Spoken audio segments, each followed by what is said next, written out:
uh, do you remember the first Stephen King adaptation that you saw?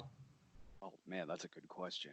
Uh, yeah, I think it might have been Stand by Me. 'Cause I saw that when it not in theaters, but when it first came to HBO. Hmm. Um, yeah, I watched that when it first aired on HBO, and so that would have been before The Running Man. Um, which is an adaptation in the loosest of senses, but like it still counts. It's just still like a just great, like Lawnmower Man. It's just like it's by name only. yeah. Um, yeah, yeah. So that would have been the first one. As for like the horror ones, um, phew, okay, yeah, maybe Pet Cemetery. Were you aware of like Stephen King, the writer, at the time when you saw these things, or did that come about later as you got older? That came about when when the movie Pet Cemetery came out. Uh, when I was first starting to get more interested in movies like that. Because when I first saw Stand By Me in 86, 87, whenever it was, I didn't really know who Stephen King was or would even necessarily have context. But by the time Pet Cemetery did, especially because of how heavily advertised it was as Stephen King's Pet Cemetery, um, then totally I became more aware of who he was, at least in the sense that he's a horror novelist, and this is based on that. um it was the early 90s when I really started like uh a lot of horror movies in general. It was the very, very early 90s where I really started watching a lot of his adaptations, but same way with like slasher movies and about any other genre of horror. When I hit about 10. When we first started batting this around, you were like, I could talk about King for hours, but what is it about King that draws you in? Uh, he was the first author I really, really started to get into. When I was in fifth grade, and I went to a religious school, and the big thing around that time for like our class was R.L. Stein. And I never really read that much of his, Mm-hmm. but a few, not a lot, just a few. Um, but I went to a religious school, so when we were able to like order books to read and things like that, they forbid us from ordering R.L. Stein. And that made me kind of like with movies as well. That made me really kind of relish in the fact that like they're talking about boycotting R.L. Stein, but I'm allowed to read Stephen King. But my parents are letting me read Stephen King, so I would like really take advantage of like having really, really cool parents like that. And I was in sixth grade, fifth or sixth grade, and was reading Christine, then I read Misery, then I read um, Carrie, and then so on and so on. After that, he's really about the only author where I actually really have read a lot because I'm not much of a reader. I'm a very slow reader. I'm a very slow reader. My attention can kind of wander. It can take me a long time to get through. It can take me, I'm ADD as hell. So it can take me a long time to get through a book, but I always appreciated the fact that Stephen King could always hold my attention. Um, and it was always his dialogue. Um, because in when I write stuff myself, I love writing dialogue, and Mm-hmm. I think about the earliest I can think of to where I really, really started appreciating dialogue in the written form was reading Stephen King. Mm-hmm. Um, I think the first book I read was the first book I read by Stephen King was Pet Cemetery.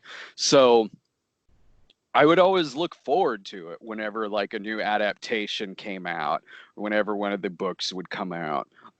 It's just very nostalgic for me, which is perfect because Stephen King's a very nostalgic author. It's interesting you say that it's the dialogue because that's something that always drew me into his short stories, like especially when it's just two characters just conversing, Yeah. like the Boogeyman. You just have this one neurotic, scared guy on a therapist couch, and just the way Hmm. he talks, he's completely unlikable, but he is your main character for the whole thing. But how King keeps up the energy of that neuroticism all throughout that story, and you just hate the guy, but at the same time, you're like, I don't really, I pity him in a way. You know, he lost three kids to the boogeyman, and now he's just this mess. And you're just kind of like, how do you manage to make a guy totally unlikable, but at the same time, I feel so fucking sorry for him. And that's something that not a lot of authors can do. But King just has this way of making even the most irredeemable person still kind of just you just kind of get attached to him in some way.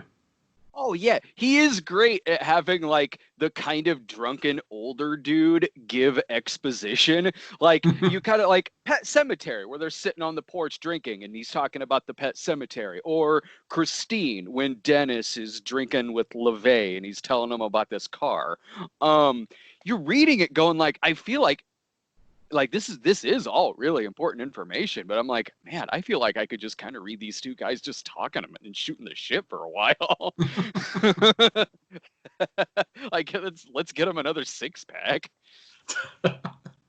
Uh, when you watch the original Pet Cemetery and compare it to the new one, and then comparing it to the book, do you feel that King's works work better as written fiction as compared to adaptations? It depends on who's doing it. Like the best King adaptations for me are the ones that they realize what works on the page and would maybe not translate that well into a visual medium. Mm-hmm. Um, because you can see a lot of his adaptations where and I'm sure this will come up later, like with some of the entries that we have on our picks, but you see the ones that are very, very, very, very much like the source material. That can almost be that can be kind of a negative a little bit. Is it the more serious I'm that a glad director that takes it? yes, yeah, where you go, maybe this should have been cut out. Maybe this should have been just edited and presented in a different way. When you look at John Carpenter's Christine, John Carpenter is smart enough not to have the scene in there where Christine goes driving through the man's house and chases him up the stairs. Mm-hmm. The way that they redo that in the movie where he's crushed in the front seat is way better. So no, you can absolutely adapt King and do a great job. It's not really it's not a sense that they're unadaptable. It's just I think like a lot of adaptations, you got to do a really good job of giving not just your own voice to it, but when you know movies that well, which a lot of the directors of his best adaptations do, they know what to emphasize and they know what to like, you know what, let's just leave that in the book. Mm-hmm. I think that what works best for me in his works is there's always a sense that you've never truly won, or the main Yeah. character has never truly won something. And that's Mm-hmm. what I always loved about horror growing up, is that I hate an absolutely happy ending where there Sure. seems like there were no stakes. Uh-huh. If the main character has lost something major but still come out on top, that works more for me than just a invincible hero makes it all the way through the end. Yeah. That's what works the best about the end of the original Elm Street, is Oh, because you yeah. just realize that you can't beat this thing. Mm-hmm. You think you won, but yeah, it's just I know it's sequel bait. I don't know if Wes Craven intended that or not, but still, it's just like, well, fuck, you really can't get away from this guy, can you? And It- that's just like the end of Pet Cemetery, the original Pet Cemetery. yeah. It's I know it's a departure somewhat from the end of the book, but that final audio is just like, yeah, that's the way I would want it to end. Yeah. Uh-huh. It's the way that makes the most sense. No, totally. And King has such a great way of writing and really, really world building. I think world building is really the key to it. When you're Mm-hmm. reading it, Yes. he is giving you this entire universe. Like, he is just painting a perfect portrait of what these characters are, the world they live in, what this thing is, and what it's capable of. He is great at building up that society and that world enough to where when you're reading it, the crazy things that happen in that book, when taken out of context, will read extremely weird, and they are, like, even in Mm-hmm. context, weird. But like, he's such a good job of painting a picture of it that you go along with it, and you're buying the reason why a lot of these things are happening. And in movies, when you take out that voice, or when you take out the written word and you're just seeing it in what is always just a shortened version of the book, um it will come across like if you were to read something out of context. Yeah. Yeah, with it, the part that I go back when I reread the book every couple years, the part I always reread to myself over and over is Mike Hamlin's father's backstory, Oh from yeah, yeah. being in the army, the black spot, and then to that, and also a part of Mike Hamlin's story is the recounting of the shooting on Main Street, or whatever Uh-huh. it was. It's just because I think those are the best written world building parts of the book. And if you take them out, if you completely took those out of the book, they wouldn't affect the overall story.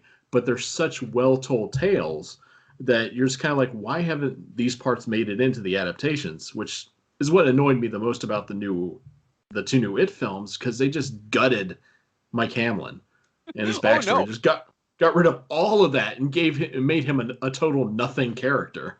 Oh dude, they didn't get rid of his backstory. They just gave it to another character. That, and they gave him the most stereotypical African American just backstory that they could. Just boy lives with grandparents. Like, you gotta be fucking kidding me. But then in Jesus. part two,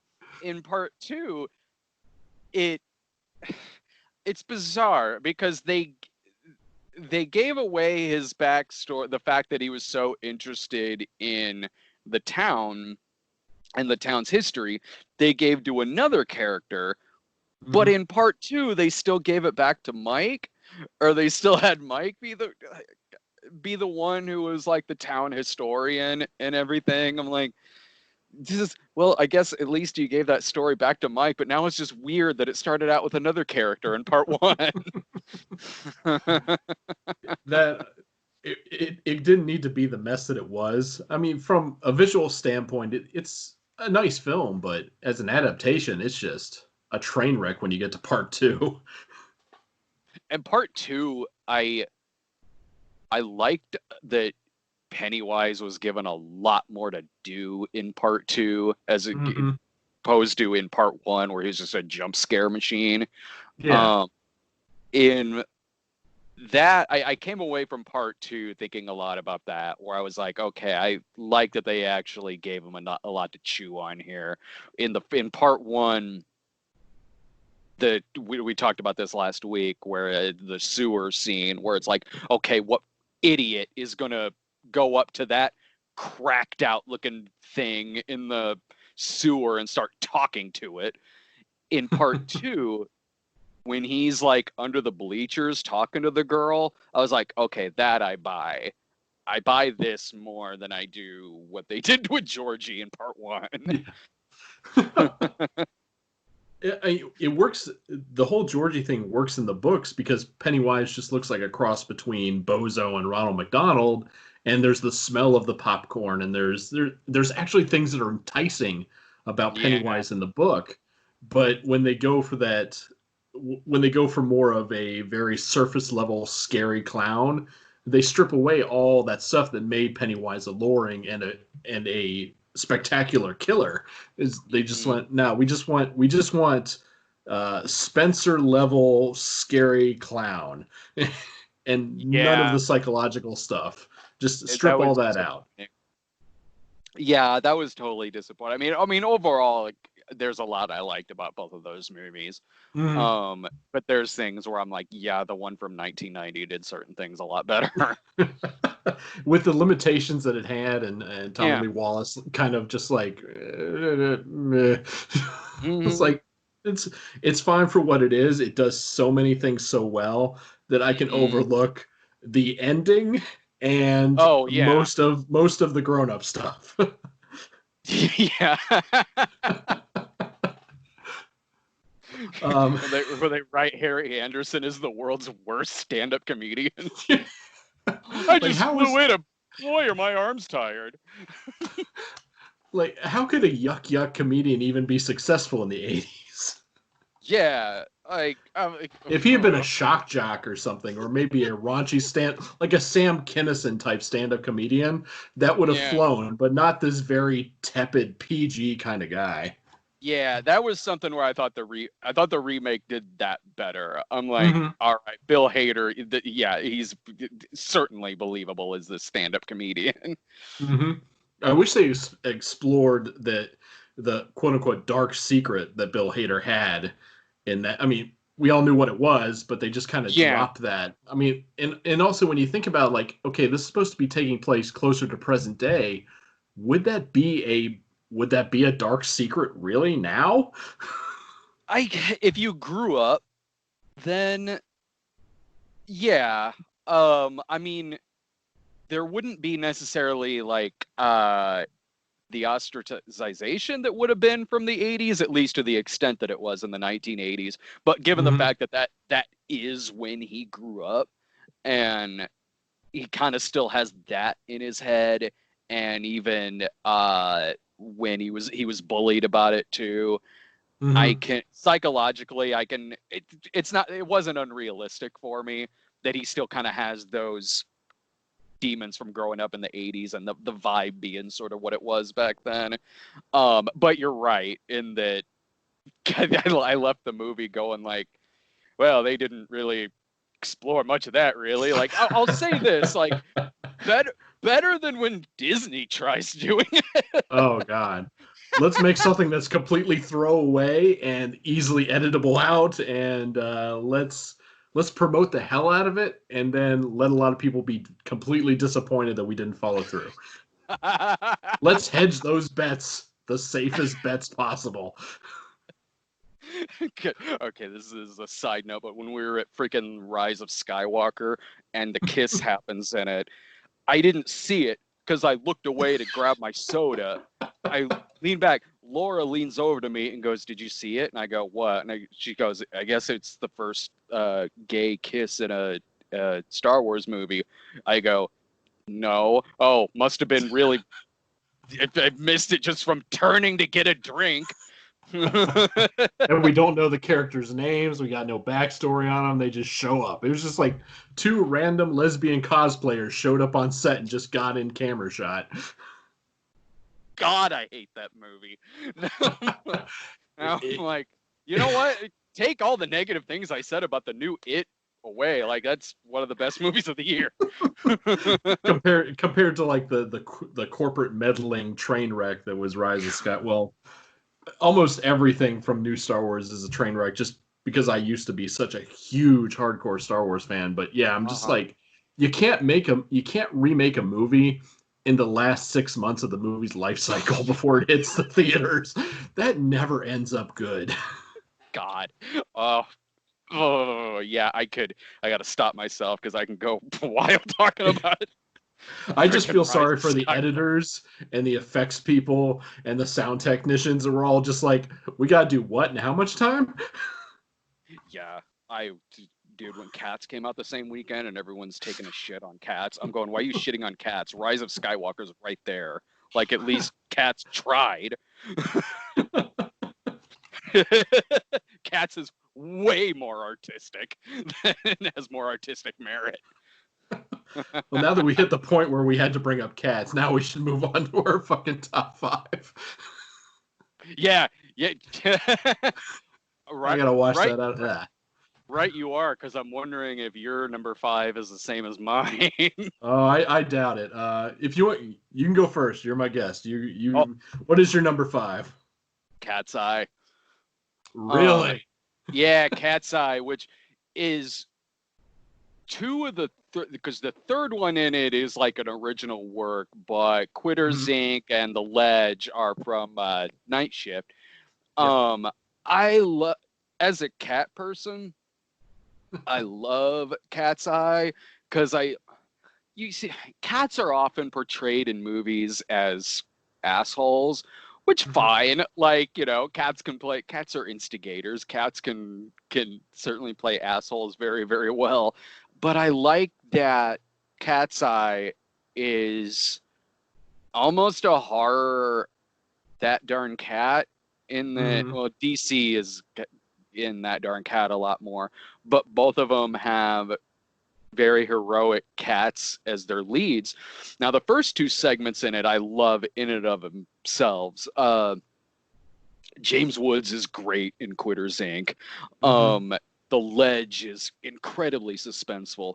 What I love about the third part is you really do kind of get to see this like heroic adventure kind of action movie with this cat.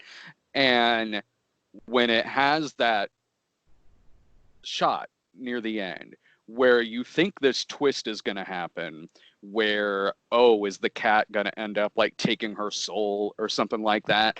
And no, it doesn't do that. It looks like it's about to, but then it doesn't. And the cat lays with her. And it's this really bittersweet moment. And as a cat person, that part certainly sticks with me because it does make the movie and that third part in general really just a love letter to having a cat. Mhm. So it's I it's a scary movie, it's a funny movie, and by the end, I think it's a very sweet movie. Quitters. I haven't watched Cat's Eye in a long time, but I remember reading Quitters Inc. and I know they torture Woods's wife as part of Oh the yeah, program. But did yeah. they ever? I think in the book they threaten his mentally challenged son, but I don't know if that is part of the film. No, in the Okay. movie, they put his wife in there and Yeah. start shocking her, and then it ends with a friend of his showing that, implying that they took the finger of like Mm-hmm. his friend's wife. Yep. Um, they didn't. Uh, I don't think they really even got into the kids that much in the movie. But I like.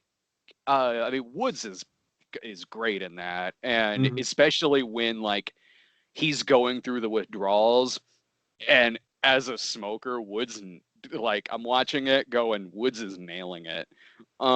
Woods is nailing like the shakes, the twitches, the when he's at the party and the one guy's got like 1,000 cigarettes in his mouth and it's this like hallucination that he's having, and the his temperament changing and him kind of being a lot more irritable. Uh, yeah, there's plenty I love about that movie. And not to mention the creature effects, even though it's very small for what it is. I mean, Yeah, that's that little. I can't remember if they gave him if he had a name, but I always just thought of him as a goblin every time I saw when I was a kid. That's all I could really think of. same. Yeah, I just always thought of him as like the Goblin. Yeah, He's a yeah. nasty little motherfucker. I know. Like no, the what they do with a lot of shots where he's there and they kind of superimpose him over like close-up Mm-hmm. footage of Barrymore. No, they made it work.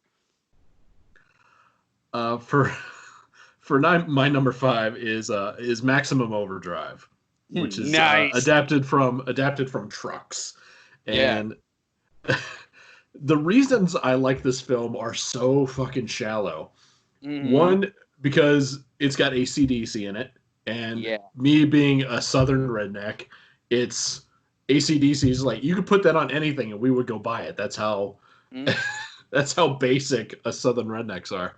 And it is one of those King films that does not care who it inflicts violence on. Yeah. You see a kid get run over by a steamroller. You see a guy get fucking almost lobotomized by a Coke can.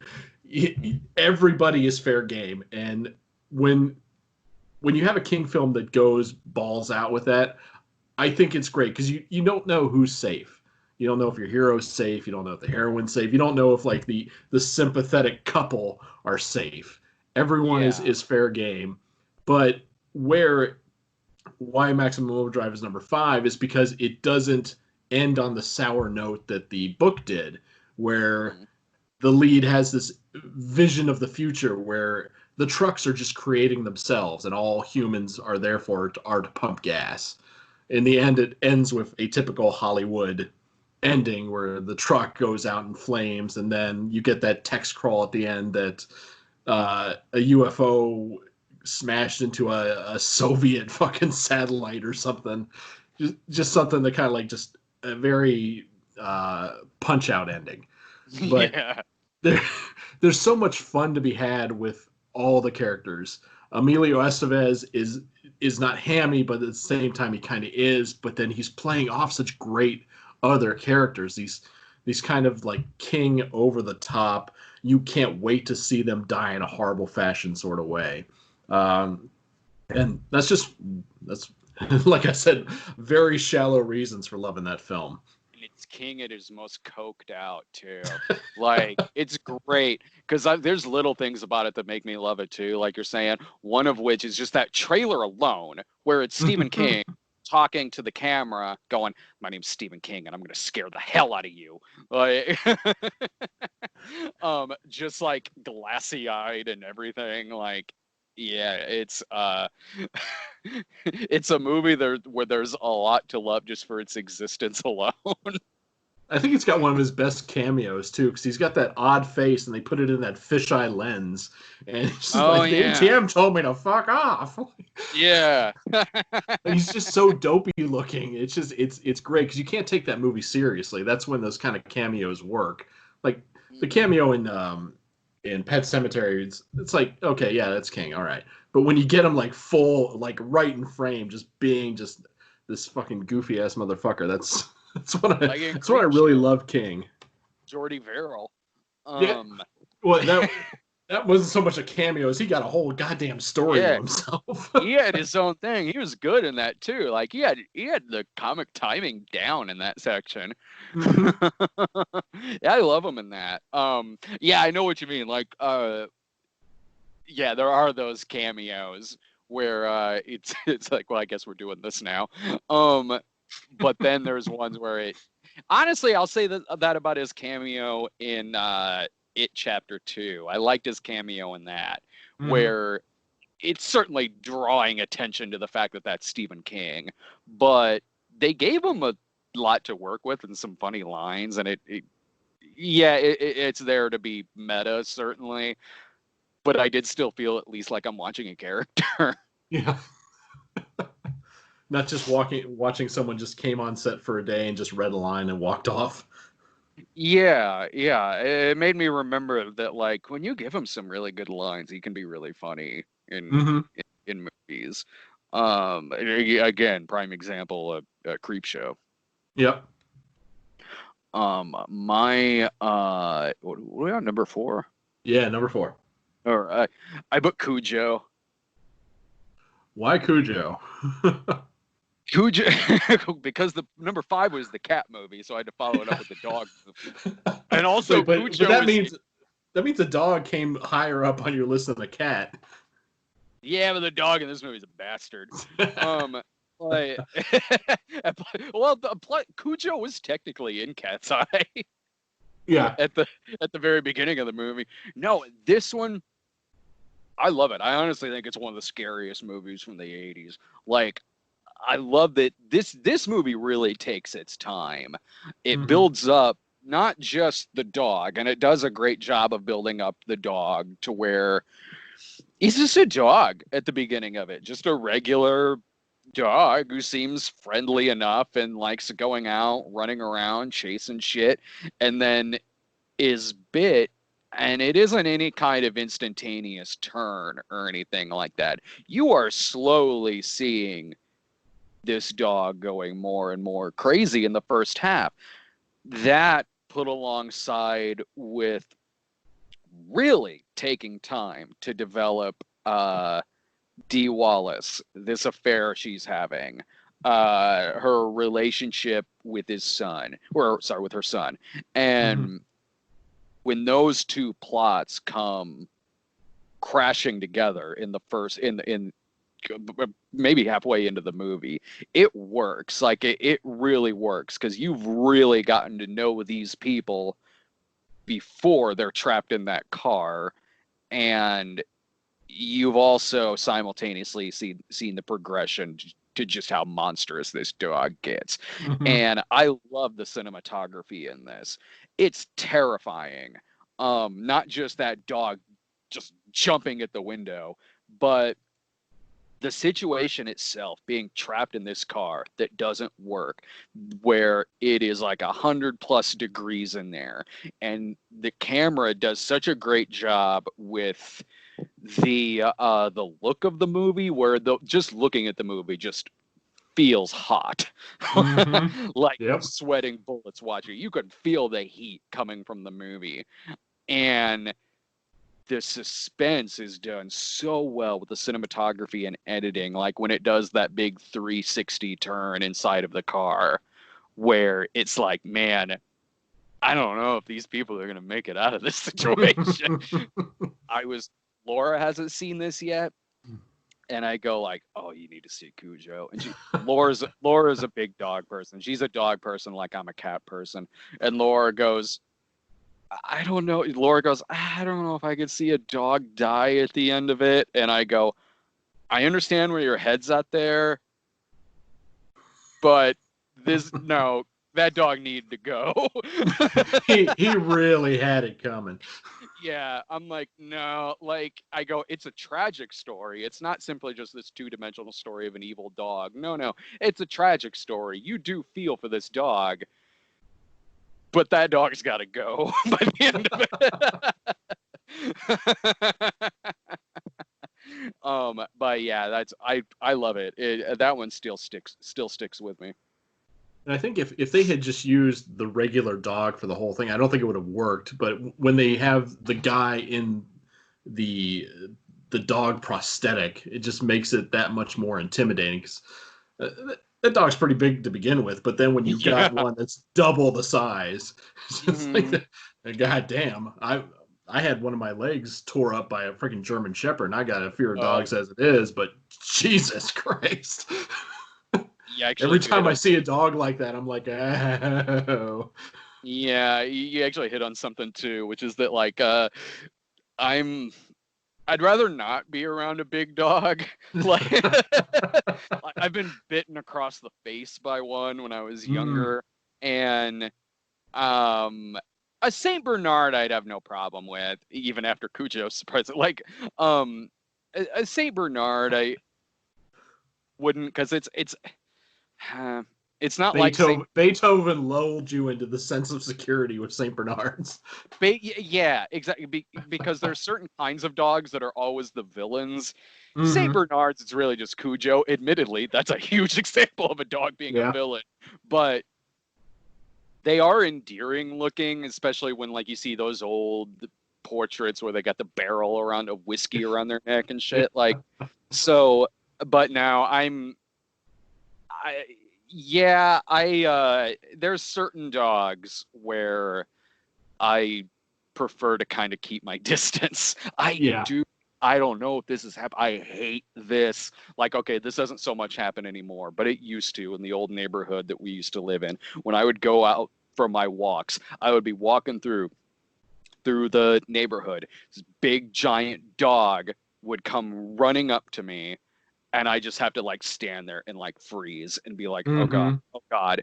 And the owner is always there. And every single time, doesn't matter who this is, the owner always has the thing of like, don't worry, he ain't gonna hurt you. Like, I don't know you, dude. Like, I don't know I don't know if you. you've had a bad day. You're just gonna take that leash off. Yeah. I'm like, I don't know you. I don't know your dog. Get a leash. Yeah, But the long story short, I'm way more of a cat person. yeah.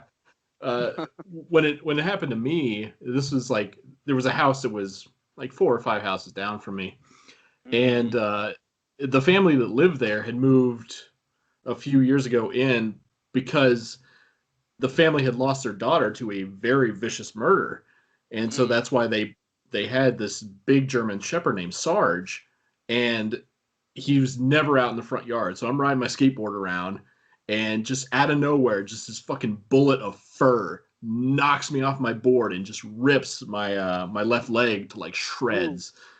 And damn. but I was like, I couldn't be mad. So like, I understand why you have the dog because we Yeah. all knew about what happened. We're like, I can't, like, even my dad was like, I don't have the heart to tell him to put the dog down. I can't Mm. because I know why they have it because he still had the guy still had a son and another daughter. So it's like you're just gonna have to take the loss on this one. The loss Yeah. meaning a huge chunk of fucking meat out Oh, of your leg. But I was like I was old enough to understand, like, yeah, it's their fault for not having the dog on a leash, but sometimes you just have to be the bigger person about it and just be like, yeah, you can just keep the dog. uh, oh yeah, But totally. I get it.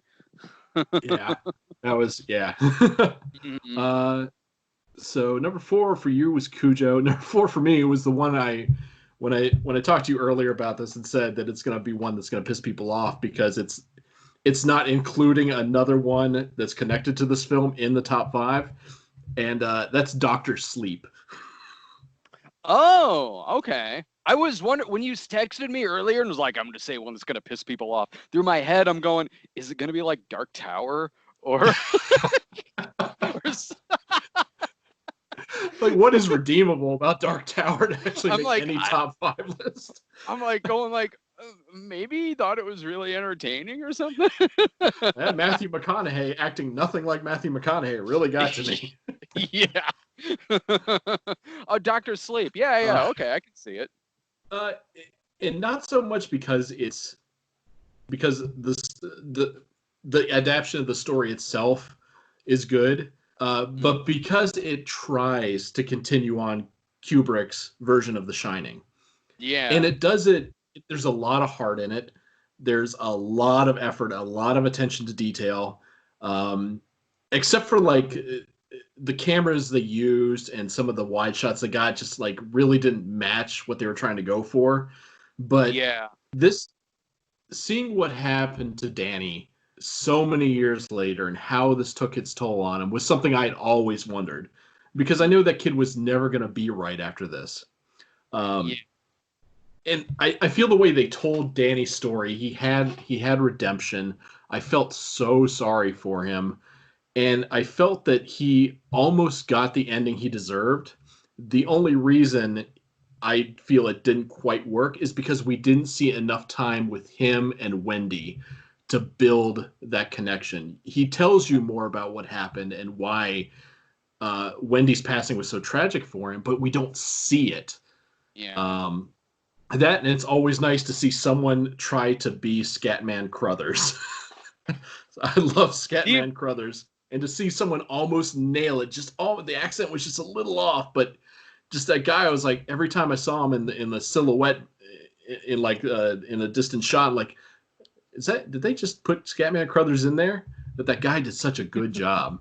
yeah, I my favorite kinds of impressions are the ones where like you never think of somebody doing an impression of that person, and when that actress is Shelley Duvall, she's great. And I'm in the theater going, I never thought about a Shelley Duvall impression before, but this girl's really got it down. Yeah, I'm wondering how much of that was her and how much of that was sound mixing, because we don't get enough of her. We don't Yeah. get we should have gotten more of Danny growing up, but we just get these stark, like he's 8, then he's in his like late 30s. It just Mhm.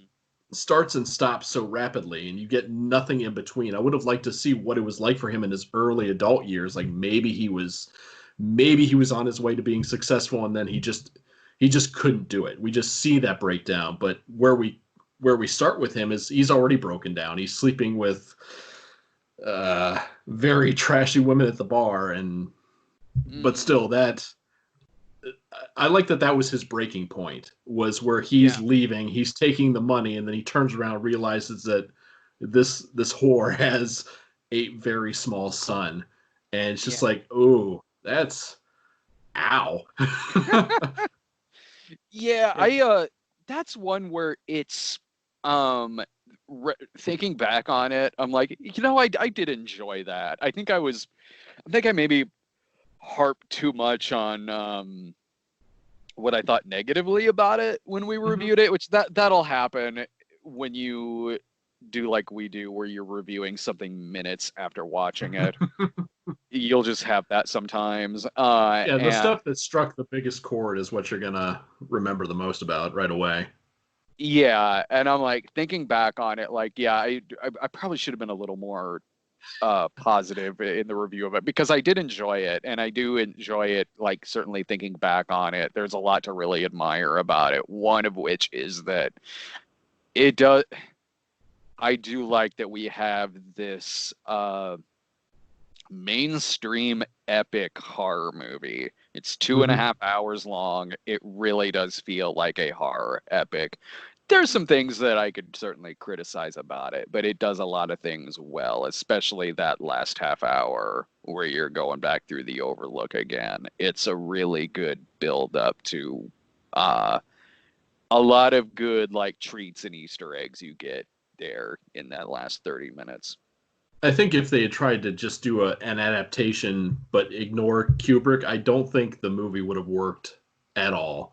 I think it would have No. been it needed those bits of nostalgia to make it to give it more weight.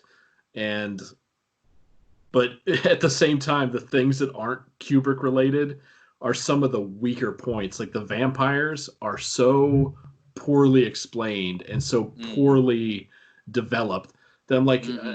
there. I can tell that 90% of them are going to die before we get to the final act, and we're just going to be Yeah. stuck with the one. And she's not intimidating, but the thing that they did that struck me the hardest, being a father, was the onslaught of violence that they have towards that baseball kid. Dude, yeah. I was like, "Ow, this is hard to watch," because that's one of those things that King is good at, is portraying violence against the most vulnerable people. And Yeah. that scene, it kept going and going, Hmm. and God damn, they just did not want to relent on this. They wanted to make sure these people were completely irredeemable. Yeah. No, I like that too. I'm like, man, this movie went for it. Kudos. Like, I respect him, especially a mainstream movie. That'll a Warner Brothers movie. Yeah, I do respect that.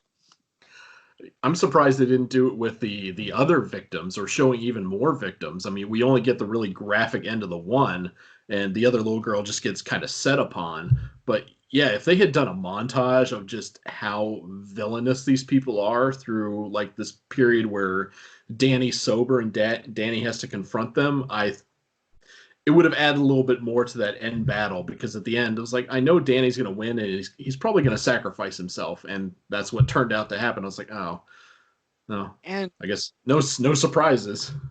you pretty much have to tie it into Kubrick's too, Mm-hmm. especially when you're making this for a movie audience, because Kubrick's The Shining it is a horror classic.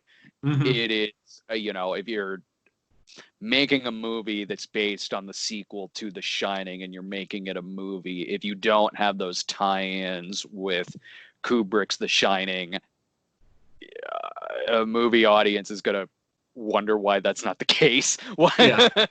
why, like this doesn't feel like it's a sequel to The Shining.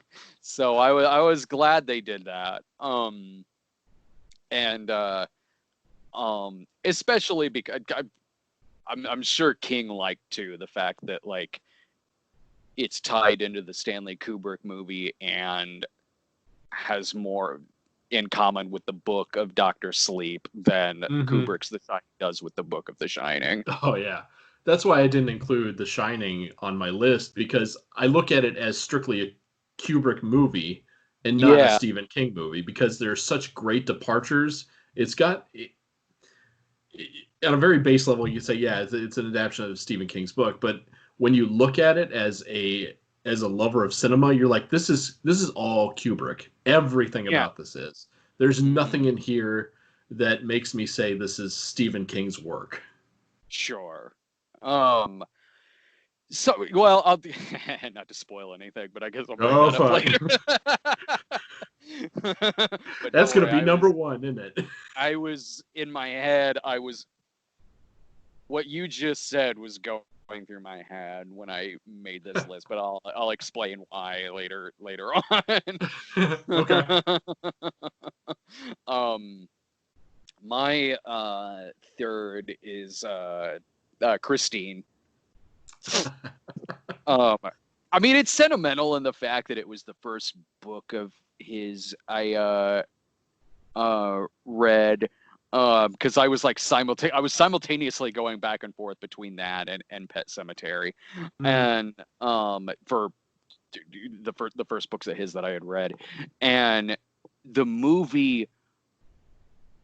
John Carpenter did such a great job of adapting that because it's one of those movies when you explain it to somebody, you go like, oh yeah, it's about this like possessed car and everything.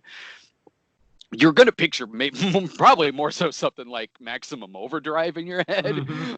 But But what not a Christine, love story or a love obsession story. yeah, not this really tragic story about this loser guy who becomes cool because of this car, and it's really this psychological film about popularity and Hmm. a man going insane because he actually does kind of get everything he wants through this car. Hmm. And John Carpenter really does make it scary via use of music, um, the uh, the editing. When the car is chasing Buddy Repperton and it's on fire and it's chasing him down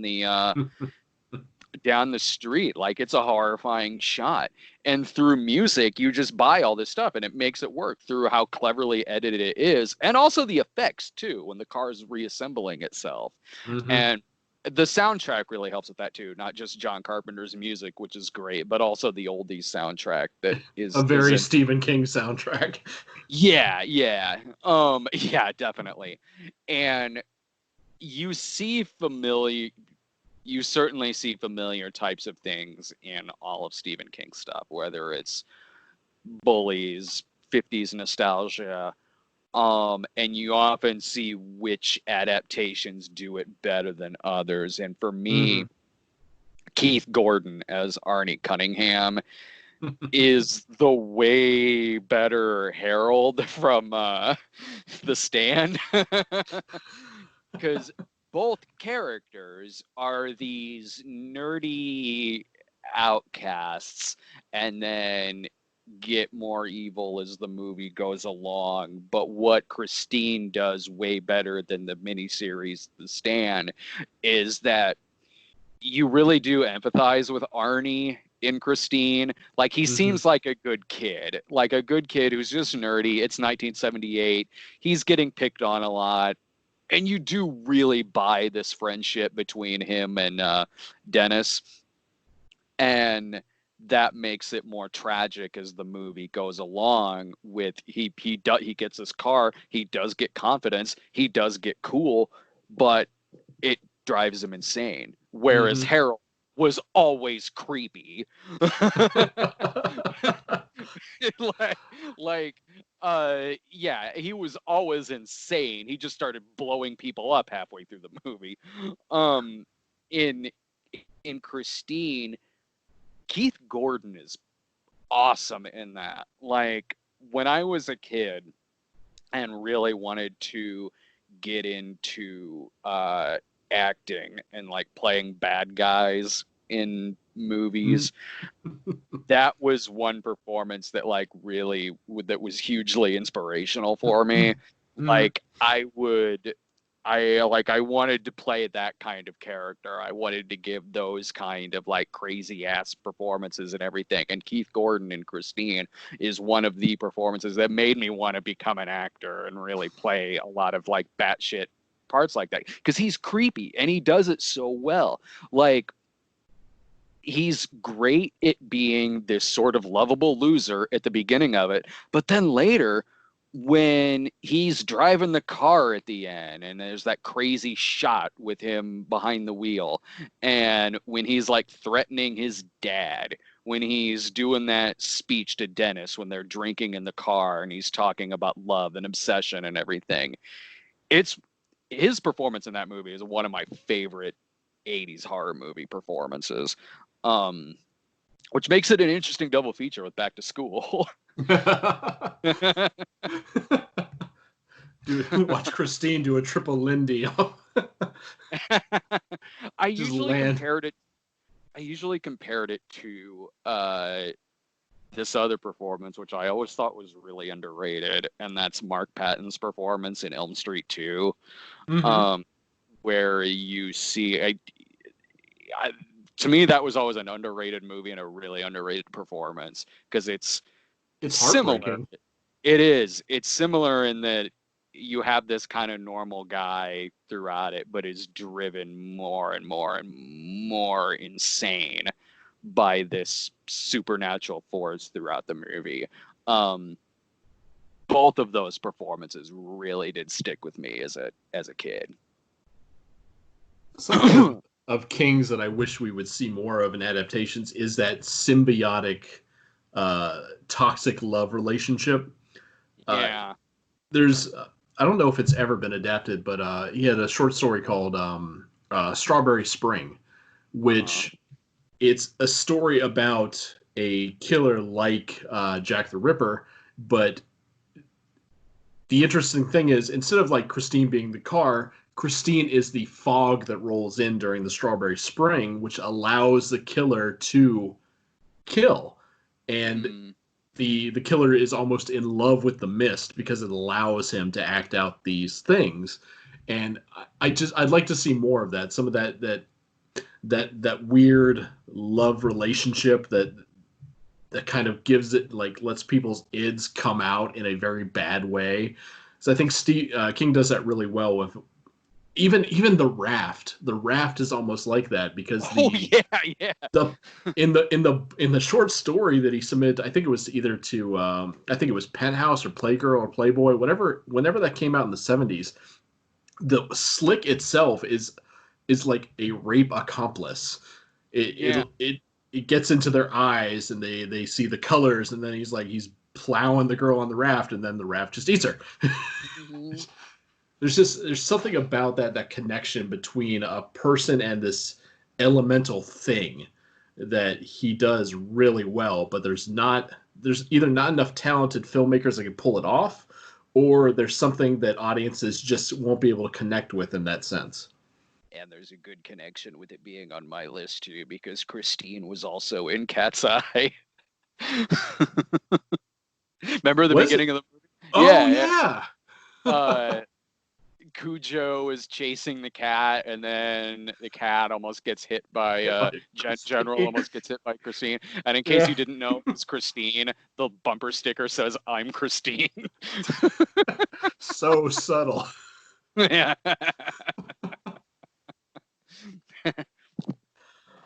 All right, so we got your number 3 out of the way. Mine is Frank Darabont's version of The Mist.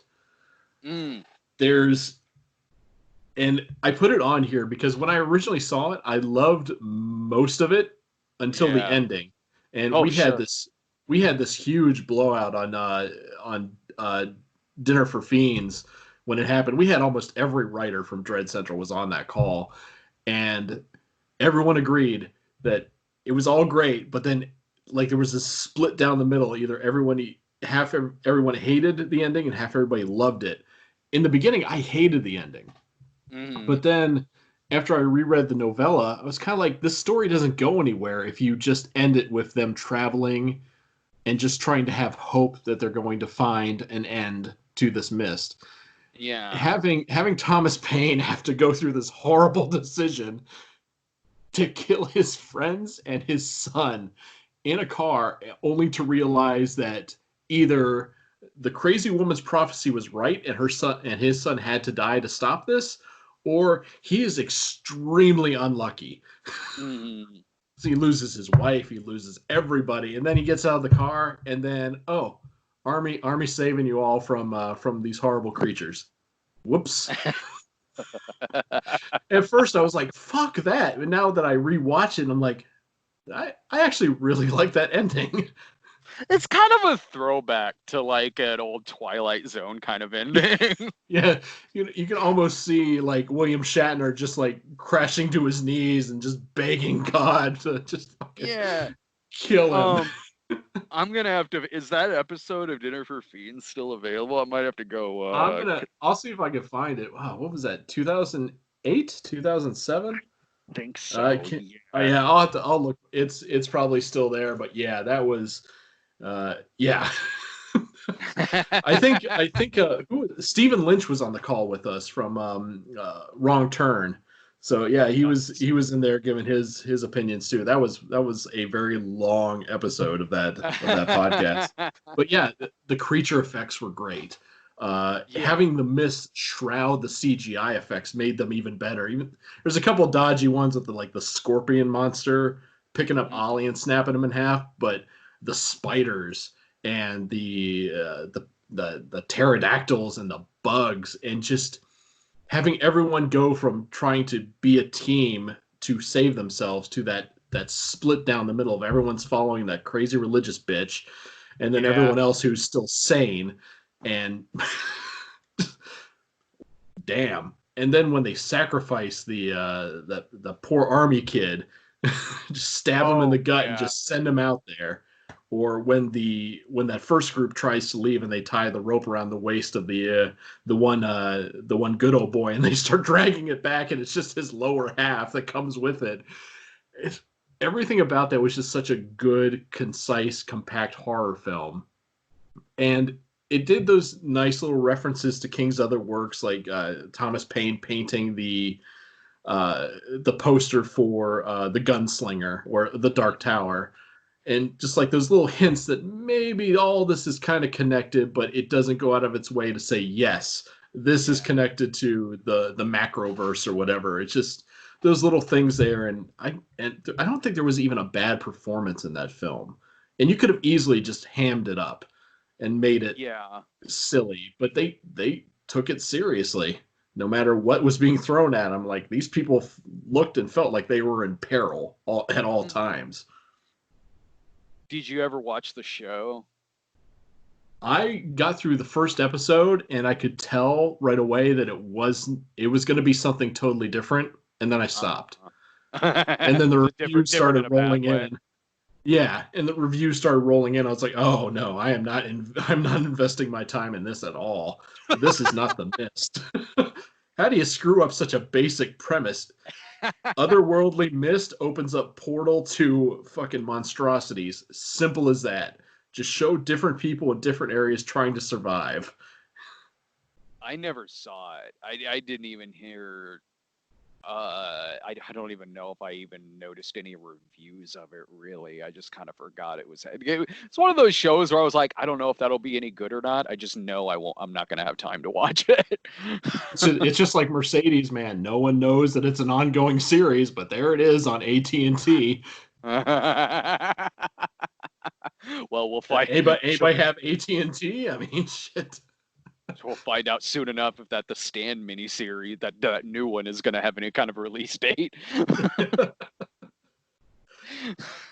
It's one of those things they'll keep pushing off. They'll just use it as an excuse not to do it. Like, oh, coronavirus. Oopsie, don't have time. Yeah. It's CBS streaming, I think, is what that's going to. It seems to be kind of like the place where things that people don't have either a lot of faith in or they know it's kind of crap, they just kind of shove on there. Right. I'll watch it. I'll watch that one. Yeah, Um, you can take that bullet for me. yeah, I'm sure. Kind of like you with the Mist. I'm sure that after an episode or so, I could probably determine what I'll think of it. Especially because the first part of that should be the strongest, and if they mess it up, it'll be like, well, this gives me no faith for the rest of it. Well, now they can make it very topical. I mean, Captain Yeah. Trips was basically like super flu, and that's Mhm. what they talk about in Night Surf, the prelude to the stand. It's like it's if it's just the flu is going to kill us, and that was the ultimate ending that one of the characters came to. It's like if aliens land on this planet and see we're all dead, we could just have a sign that said just the flu. Yeah. Just the flu wiped out all of humanity. um yeah, no, I'll do you have the copy of isn't there a black and white copy of The Mist? Yes, yeah, it's on the Blu-ray that I have. Is that the version you watch? That was the version I watched the third time I watched it because I don't think it Like, had a black and white run in theaters. And no. then when the Blu-ray first came out, I think there were two versions. There was just a standalone. There was the one that came with two, and I had to Mhm. buy the second version later and finally watched it in black and white, and it works a lot better in black and white. That's what I've heard. I've not seen the Yeah, black and white one. I've only seen the movie. I've seen it twice. I saw it when it hit video, and I think I watched it with a buddy not long after. I like it. I like The Mist. It's not on my list, but I enjoy the movie. And I've heard that from people who say that they've seen the black and white one, that's now with that having been released, that's the one that they prefer. and it's got a lot of those great Frank Darabont tropes in it, like from the Mm-hmm. actors to certain shots to certain effect sequences. Just he's got this great way of doing things, which is probably the reason why the first season of Walking Dead, even though it was a travesty behind the scenes, still worked out so well because Yeah. he has a certain crew of actors he knows he can get a great performance out of, and he knows how to Mm-hmm. direct special effects sequences. If Yeah. if that hadn't come together, Walking Dead wouldn't have lasted as long as it has. Oh no. And I They would haven't have seen just been that. like, they would have cut the series in half and be like, we'll save people like 10 years of dragging the shit out. Right. Yeah, and I haven't seen that in like 5 years. Yeah. It's like I'm But bowing out. I've had enough zombies for the past 20 years. same, dear God, yeah. My two Yeah, dude. Carrie.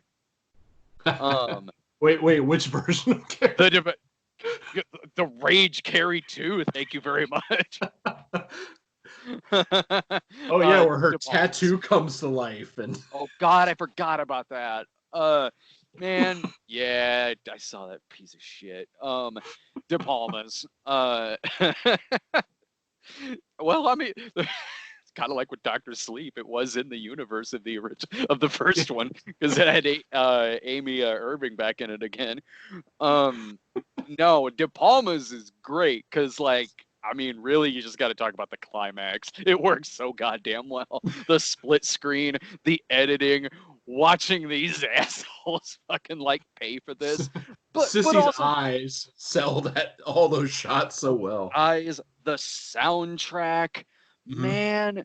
Um, it's just, and plus they do it well too, in that like there's good people who also die during that sequence Yep. who really don't have it coming as much as certain other people do, and then other characters where you're like, I thought that was a good person, but now they're laughing their ass off at her. Mm-hmm. um the coach, um and the sequence with her and her mom at the end where that's an example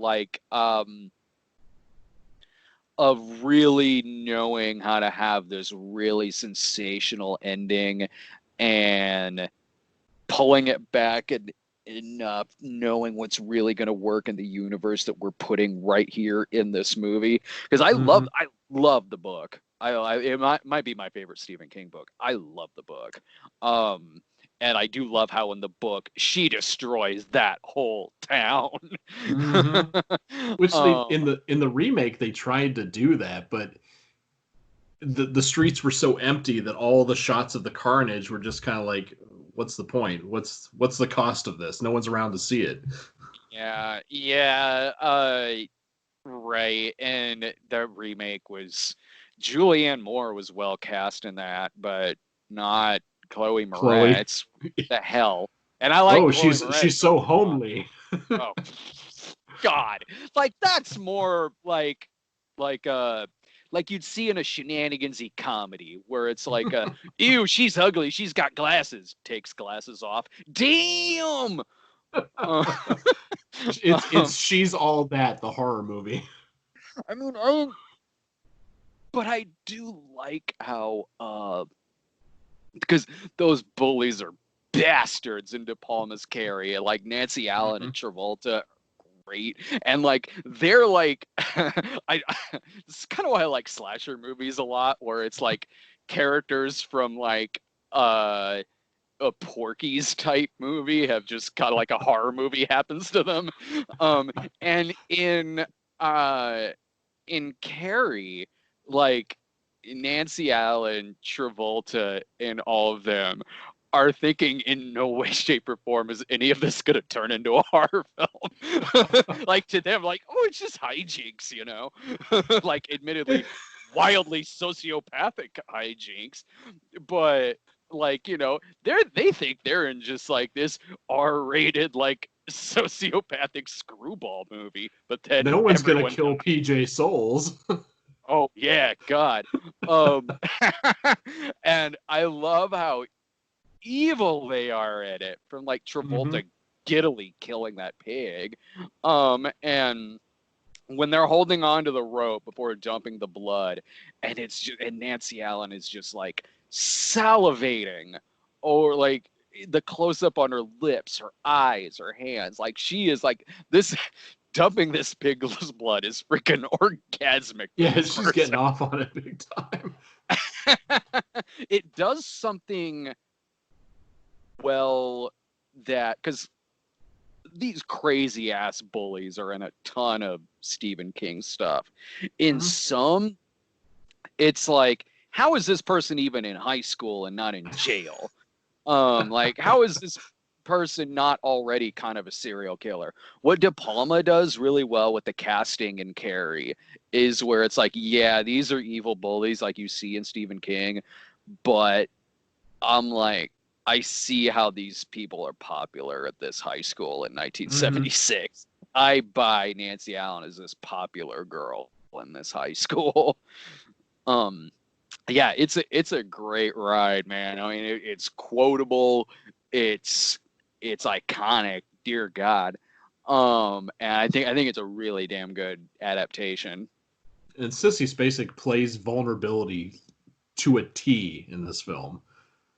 Oh God, yeah, yeah, okay, yeah. That's another thing too. Kind of like what I'm saying, what I was saying about Keith Gordon as Arnie Cunningham, Hmm. where that whole build up, it's like the way she's acting, the way she looks, it's like, yeah, man, like you see how this girl's gonna have a tough time in high school in the 1970s.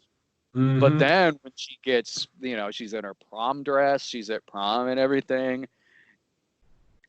It, to go back to like those 80s shenanigansy movie again, I'm like, yeah, this really does do things like pretty realistically, where it's like the person's realistically this homely high school student, but then when they're made up, it's a natural transition to where when they're made Hmm. up and like, okay, yeah, I see how even through manipulation, like this person is now like the prom queen, because like she's made up to look pretty good, like when she's Hmm. at prom and everything.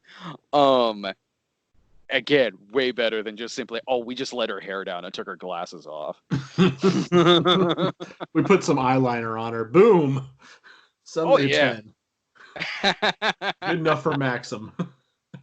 Yeah, it's hard to kind of like you got to be good at doing that anymore, especially after Not Another Teen Movie kind of nailed that parody.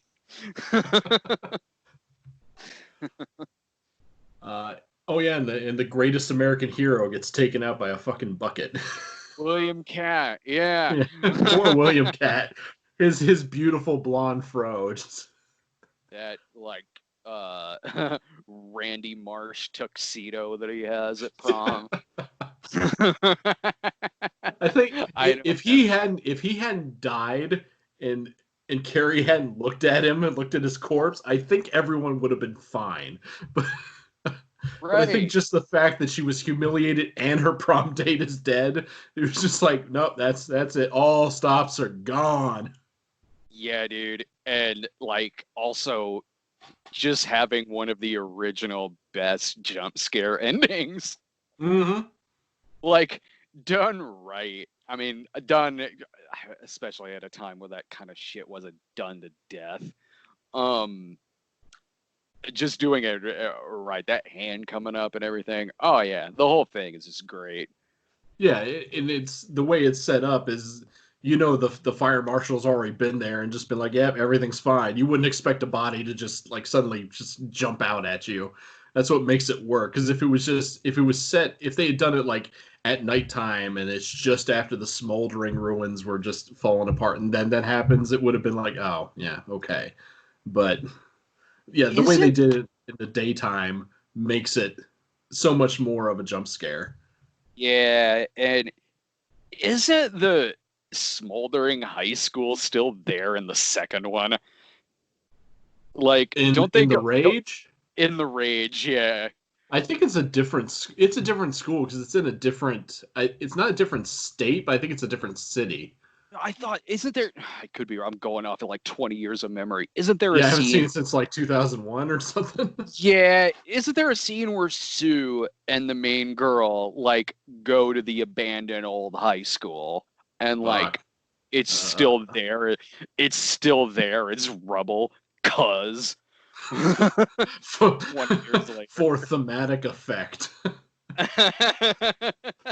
Yeah, I It's don't like I don't remember that scene. I just remember them showing up. Like, what I remember is like Carrie, our discount Carrie gets popular, then she goes to that party, and then our cameo shows up at the end to witness somebody get like a spear through the face. I don't remember anything in between those two, those two scenes. I know, dude. Yeah, like one guy got like his nuts ripped off, and With wasn't a it? fucking harpoon gun. Yeah, and it was dude from Home Improvement. Yeah. Um, yeah. Eh, man, that movie's. I never saw the made-for-TV remake. Yep, near did if it's already been done better in theatrical form, why would I want to see a tame, discounted version on basic cable? And I don't even know if it's supposed to be any good or not. Like, I think that like the casting of it is at least good. The casting of it's at least better than the casting of the theatrical remake. Mm-hmm. Um, but dude, I okay, I kind of remember. Wasn't it in? Didn't they leave it open at the end, like they were gonna have it be like a potential like series where I don't know, like Carrie and Sue go cross country together and shit? For the remake Not the Chloe or Moretz one. Rage? Not that one. The made for TV remake. Oh, that I got Um, no idea. I can't remember hearing any news about it being an ongoing thing. I want to say like I'm having some kind of memory of this to where like it had this, they gave it this like open ending in case it did so well that they wanted to like, ooh, let's make this a weekly TV series, like let's Thelma and Louise this shit. They should That's what they should have done with Salem's Lot, because that actually has an Yeah. ending with an ongoing story. But yeah, Hmm. Carrie, I just couldn't see that being everyone coming back to see, oh, what psychic shenanigans can the crazy homely girl get into? Like, is it gonna be like Highway to Heaven but with Carrie White? She's the narrator, or the Highwayman, where they just turn it into an anthology series where Carrie is just the narrator. Oh God, yeah. Like against Freddy's nightmares. Yeah, I'll have to look at that. I'm having some kind of memory of that. That must have been some night I just fell down the rabbit hole. Just looking at non-completed Stephen King adaptations. Yeah, it happens. Uh, Number 2 for me is Silver Bullet. I like that we have Which is different ones based. on our list. Yeah, that's when I was going through. I was like, I like the ones that are popular, the really good films. You know, Shawshank Redemption or The Green Mile. They're great films, but for me, they're not Stephen King stories that stick with me for a long period of time. It's not to say any of these other films are not great films, some of them perfect films. It's just when I think Stephen King, I think of these very specific ones. That's what And I was Silver doing. Bullet, yeah. Silver Bullet is a great creature film with a lot of buildup and a lot of very suspenseful scenes involving a kid in a wheelchair and his sister and his drunk Gary Busey uncle. And just like I always say, there are some stakes here. Like that werewolf killed a kid, killed a drunk, killed a pregnant woman. Yeah. Like there was nothing this preach. And the best part was that it is a man of God that turns into this creature and just kills based on his skewed view of morality. Mm-hmm. And fuck, and it is, even though the book, it's not much of a book. It's like kind of it's more of a short story with great illustrations by Bernie Wrightson, but Mm-hmm. the book is is nowhere as good as compared to the film. You Yeah. can't take Bernie's art and make it a film. It just wouldn't work. But yeah, it stands on its own as its own thing, and Corey Haim is likable. The gimmick of his like his turbo wheelchair is kind of funny, Oh yeah, yeah. but watching him take out a werewolf that's chasing him with a freaking bottle rocket, Mm-hmm. it's so insane. But what else is that kid gonna do? The kid is very vulnerable, and there are points Yeah. in the story where he could just fucking die right there, because how's he gonna get away? Yeah. And it's even got that final scare like right before the end, which worked really. I wasn't expecting, because the guy looks dead as fuck, but this eyeless fucking guy just fucking shooting out at the camera in those last couple minutes. And the only thing that I didn't like about Silver Bullet is you don't get enough of a redemption for the werewolf. Right. You understand he has a struggle, but we don't get to spend enough time with him to see if when he looks back at the things he's done, does he have a breakdown? Does he ever come to grips with what he's done? Because he seems like he goes from being bothered by it to I'm completely fine with it because this kid shot my goddamn eye out. Mm-hmm. He makes that transition into just a vicious murderer, just like in one incident when he was kind of in the wrong for wanting to kill a poor kid in a wheelchair. And Man, I Gary Busey plays that drunk uncle just so well. He's oh so yeah. he's like I can imagine him being a family member. That's just how dumb Mm-hmm. and lovable while also flawed. Yeah. Yeah, I used to watch this a lot when it would be on like HBO or Mhm. Showtime. Showtime, one of the two, one of the cable channels. Like they used to show this one a lot. And yeah, Cinemax like probably. yeah, it might have been that one too. In between all the softcore porn and Red Shoe Diaries. Yeah. And when I was looking through the list and everything earlier, and I came across Silver Bullet there, I go like, man, I haven't seen that one in a while. I should, because I would watch it like a handful of times when I was a kid, and I was looking at that one going, man, if it like that's one I'd consider for my list if it hadn't been 15 years since I'd seen it. 'Cause I used to have a lot of fun with that movie. Yeah, when you take like a long period of time between watching Silver Bullet, you forget like a lot of these, like there's these small moments where there's like the sibling rivalry. that you just don't remember because it happens so rarely in the film. But when you see it, it's like that's done really well. And there's like these musical cues that go along with it, the Yeah. compound it. You're like, wow, these two people actually really do care about each other, even though they're at each other's throats through most of the movie. I'm like, this is actually a good family drama that just happens to have a fucking werewolf in it.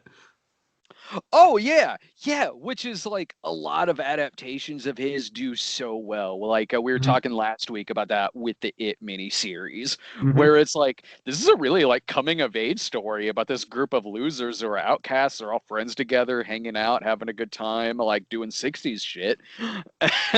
And then like, oh right, this clown's gonna kill. He's gonna try to kill all of them.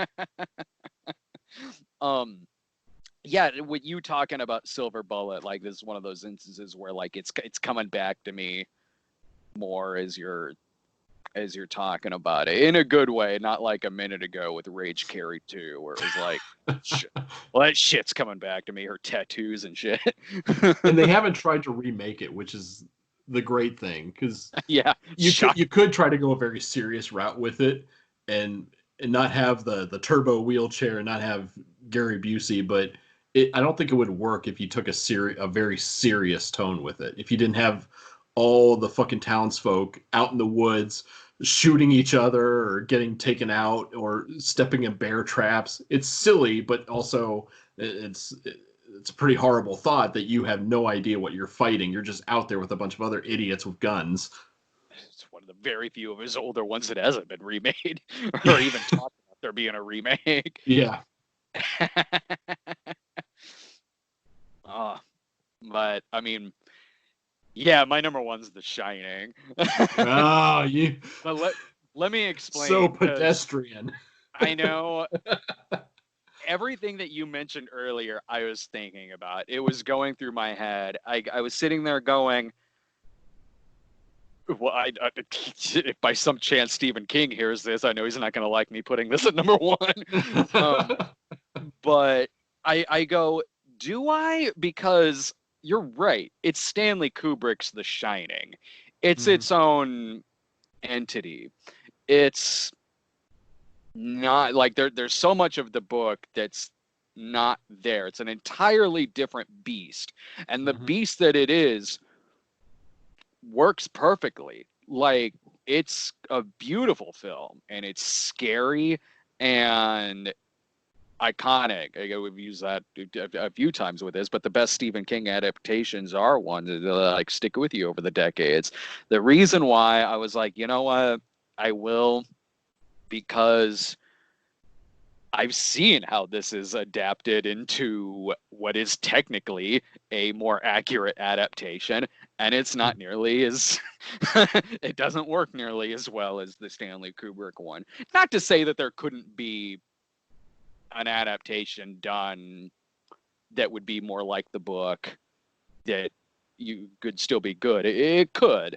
I think that just happens when you get Mick Garris, and Mick Garris has done stuff I've liked, but he's one that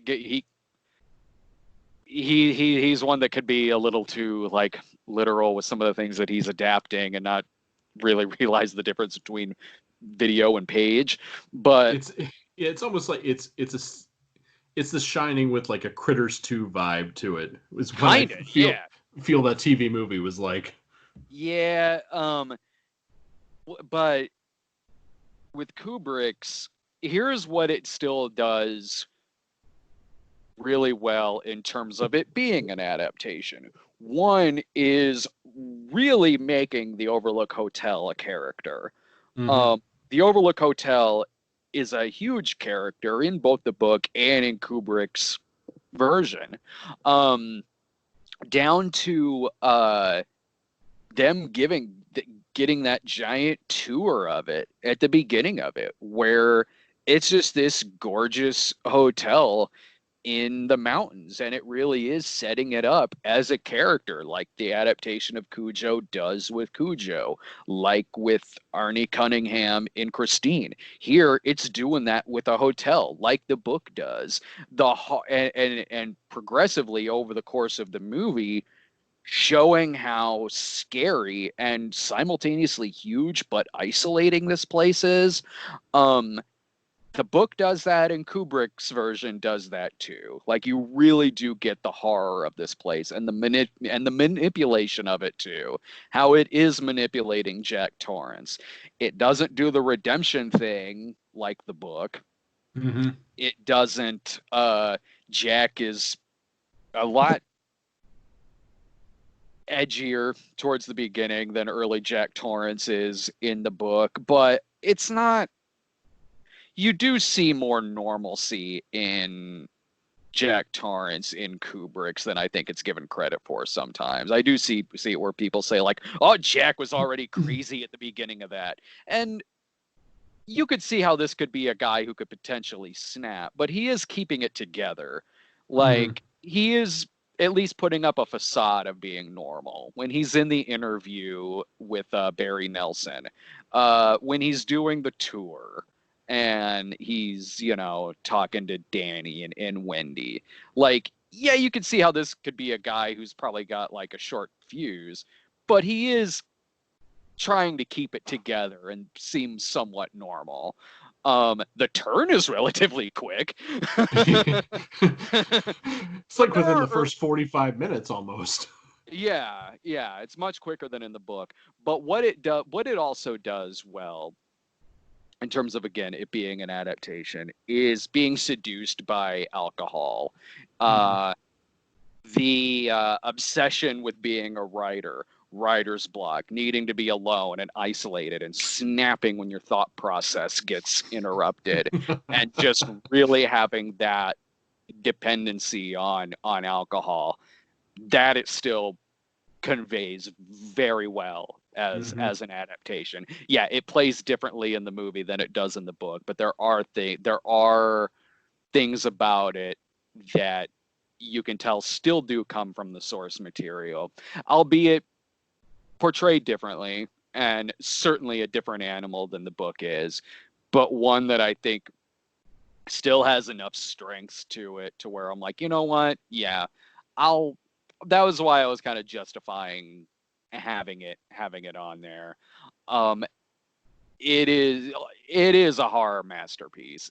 It is, and it is an example of, you could make a very big deviation from the source material and still have it hold up as a classic. Um, and again, like I said, I also kind of justify it in that it's it's way better than the miniseries.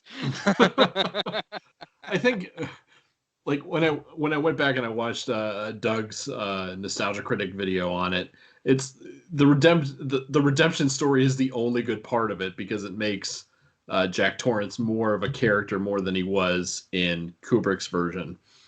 But at the same Yeah, time, I think Kubrick knew exactly what Jack Nicholson's strengths were, so that's why his version of Torrance is pretty much just Jack Nicholson mild, then Jack Nicholson extra spicy. Just right away. Just make that switch, but you can't bring it back. You can't dial it down. It can only go up. Because I think if you tried to give Jack Nicholson this redemption story to work with, I don't think it would have panned out well. that I would have I been don't think you weird. can. Hmm? That would have been weird. Yeah, it would have been. I don't think it would have felt earned because No. he's unredeemable at like the 1 hour mark. Yeah, and it also does make the hotel look a lot more sinister. Not that it's not in the other one, of course, but the fact that, like, it seduced this guy so much, who has such a dependency on alcohol, who is Mm-hmm. so obsessed with doing this book, that it's pushed him to the point to where there is no going back, which in and of itself is horrific. Um, and did you ever see like still shots of the original ending to it? Where Yes, yeah. Yeah, like, that's something where I'm like, man, I hope that gets unearthed sometime. Because it's one of those cool things where, like, if you saw it, it just means you happened to see that movie at a certain time in New York City before Mm-hmm. that scene was cut out of it, where Shelley Duvall's in the hospital, and the manager, the hotel manager comes in like, let's keep this between us. And like gives Danny the tennis ball or something. I'm like, yeah, I can see why they cut that. Yeah. I think one of the I also think if Shelley Duvall wasn't in it, I know her and Kubrick had a massive problem on set, but there's something about Shelley Duvall is she can be so angelic, like in her in her fairy tale theater series in the 80s, like she's Oh yeah, perfect for yeah. that. But then Mm-hmm. when you put her in this situation, I could see how she would be so grating on Torrance's nerves that he would snap because she's so well meaning, but there's something about too much of Shelley Duvall would just drive you insane. And it is true. Like when you're writing, trust me, Oh uh, yeah. when you're writing and your train of thought is somehow broken by something, anything, it the not that you're gonna like flip out with an axe or something like that, but like, yeah, it can be a bit nerve wracking. Like you might need to like crack your knuckles or pace for a little bit. I noticed that when I did a video interview with one of our someone we're both familiar with. I'll leave it at that. Yeah. When my daughter came into my studio because she just had to see me because she hadn't seen me all day. It's just like for that split second I'm watching myself on the screen, I just see like that flare of just like, what the hell are you doing in here? And then I just like it's just gone because I realize it's my daughter and she just wants to see me. But I can see Yeah. how if you're someone with a short fuse, how that just over and over and over again, where you're just feeling like a failure because you can't get something done, would eventually lead to a fallout, regardless even if there was any influence by the maliciousness that's embedded in the hotel's walls. Eventually someone's just gonna snap, and you give them some alcohol, you give them an annoying Yeah. fucking wife. Just, I love Shelley Duvall, but there were times in that movie where I would be like, I'd want to hit her with an axe too, Jack. I know. I'm like, when Shelley Duvall is so great in that movie. Like when she goes in, because like it's like what you said. Like she is so earnest in it, and like and definitely trying to be sweet. Like when she goes in and checks on him when she's writing, um, and he's got the thing like when you hear typing, um, it's like I know what he's thinking, and it's like Yep. I understand. Like I do, not that like if I was typing and someone walk in, I'll be like, do whether you don't hear typing, whatever the fuck you think you hear. Like not that I would do something like that, but I get it. I get it. I do. That's gonna happen on your next Brad tries. Laura's just she's just gonna say like every time we try to do this, he just snaps at me because he's just trying to eat and trying to get the flavor in his mouth, and I Like somehow distract him. Brett, like that's fun. Like if it's like a vlog and I'm sitting there like talking about food or something like that, that's fine. Like when you're writing and you have this conversation playing out in your head and you have Mhm. this total train of thought, like that's all you see and it's all just pouring out in words, in dialogue. It is like this train of thought that is just going right into the keyboard. And when that's broke, I've seen it in stories I've written on like yeah. sciencefiction.com. Like when I was putting together this long article, and first my daughter would come in and then my Mhm. wife would come in, and I could just tell like in my writing where like I stopped, it was a good flow, and then all of a sudden like the next paragraph is just me just being angry for no reason. Yeah. You can just tell that I'm pissed off just by the sentence, like just the structure of it, or just like I'm suddenly very critical of something for no reason, or I'm just Oh, like throwing out an insult that I didn't mean to, like fuck Disney. I'm like, oh shit, I better not do that. Where the fuck did that come from?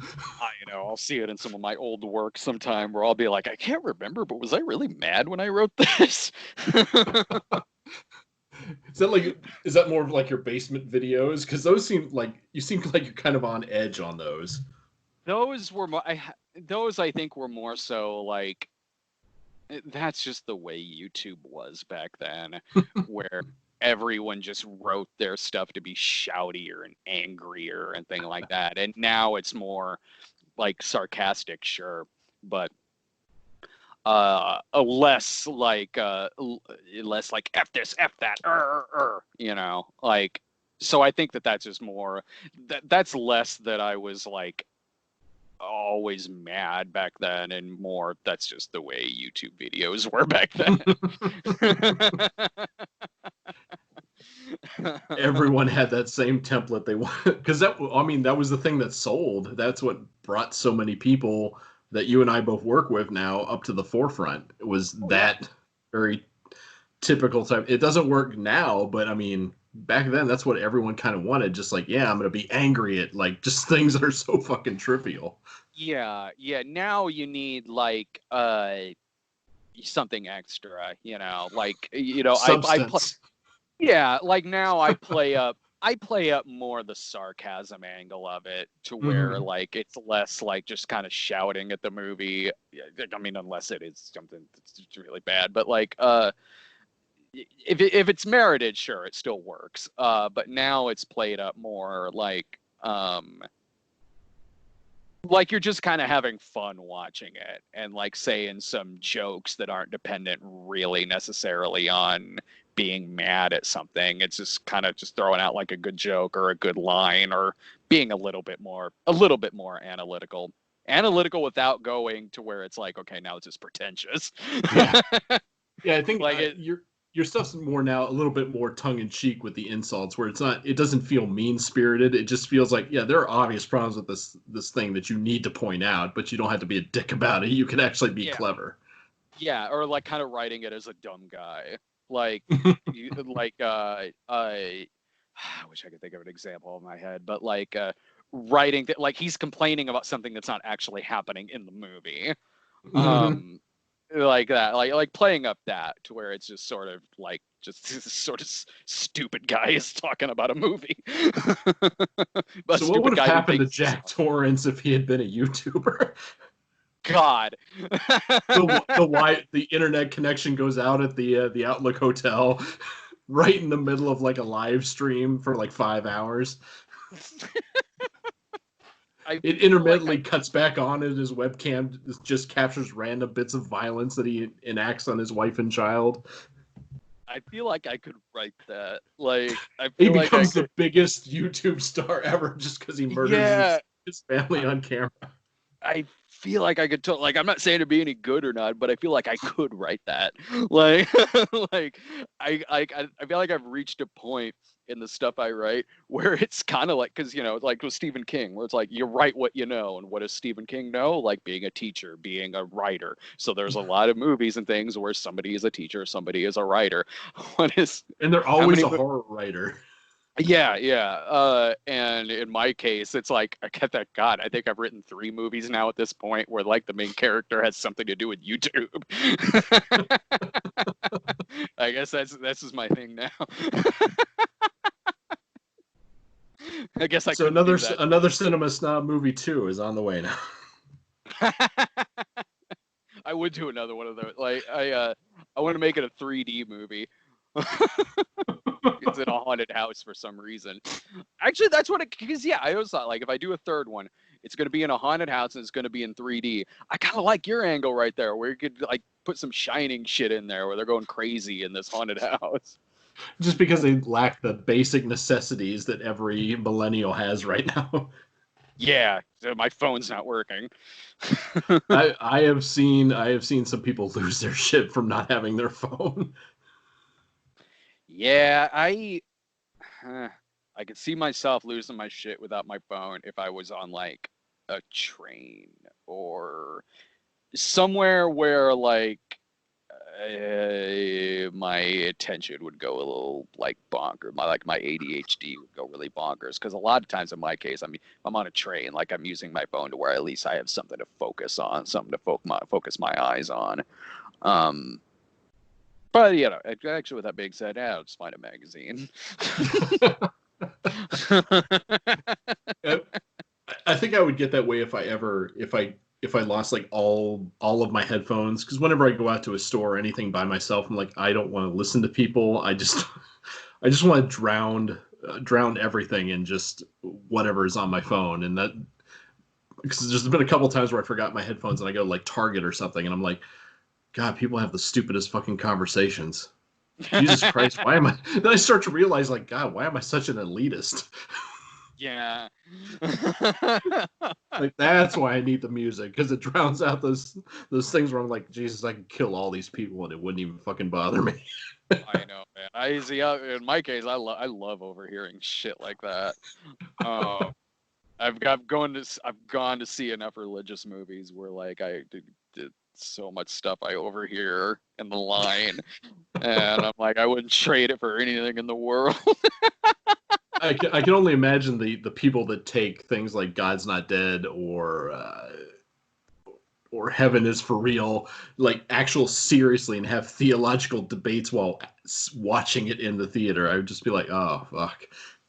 Okay, at God's Not Dead, we're in line at concessions. You know how in concessions at the movie theater they have just like the wrappers for the ice cream treats up there, like in the Yeah. display thing. So freaking genius behind me. He's like, I don't know, maybe 15 or something, like 13, 15. He's like, why do they have the ice cream up there in the display? Isn't it going to keep melting and they're going to have to keep replacing it? Like that. Jesus Mm. Christ. You're definitely at this movie, aren't you?